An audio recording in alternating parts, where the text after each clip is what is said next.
దశరథ మహారాజు గారికి తాను కుమారుడనై జన్మిస్తున్నానని తనంత తానుగా ఆయన ప్రకటించుకున్నారు. తత పద్మపలాసాక్ష కృత్వాత్మానం చతుర్విధం పితరం రోచయామాస తథా దశరథం నృపం అన్నారు వాల్మీకి మహర్షి బాలకాండలో. నేనే నలుగురిగా వస్తున్నాను అన్నారు. రామ లక్ష్మణ భరత శత్రుఘ్నులు నలుగురు శ్రీ మహావిష్ణువే. నేను దశరథ మహారాజు గారిని తండ్రిగా వరించి వస్తున్నాను అన్నారు. అందుకని ఆయనకి దాశరథి అని పిలిస్తే చాలా సంతోషంట.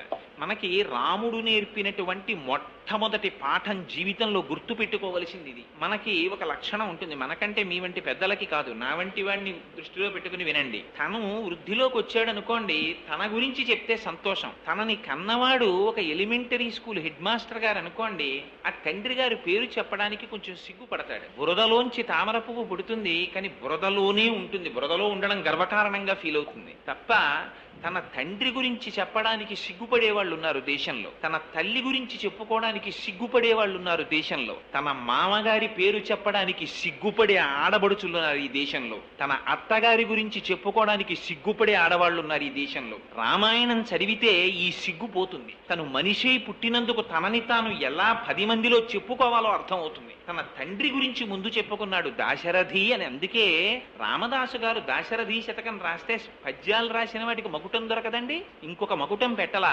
దాశరథి కరుణాపయోనిధి అని పిలిచారు. దశరథ మహారాజు గారి కుమారుడా అని పిలిస్తే ఆయన ఉలిక్కి పడి చూస్తాట. ఆ తండ్రి పేరు చెప్తే అంత ఇష్టం. ఎందుకని రాముడికి ఇష్టమని కాదు అక్కడ అర్థం.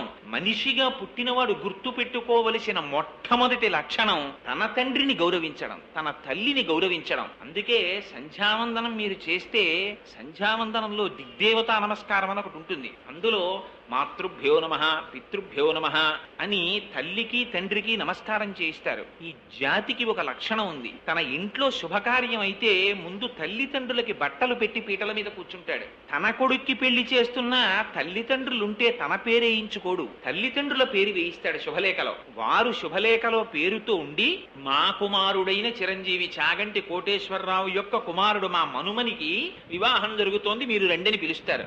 అలా పిలవడం తనకి అదృష్టహేతువుగా భావిస్తాడు. ఇది రామాయణం నేర్పింది, రాముడు నేర్పాడు. రామాయణం ఎందుకండి చదవడం, రామాయణం ఎందుకు వినడం? రామాయణం అంటే అసలు వాల్మీకి మహర్షి పెట్టుకున్న పేరు రామాయణం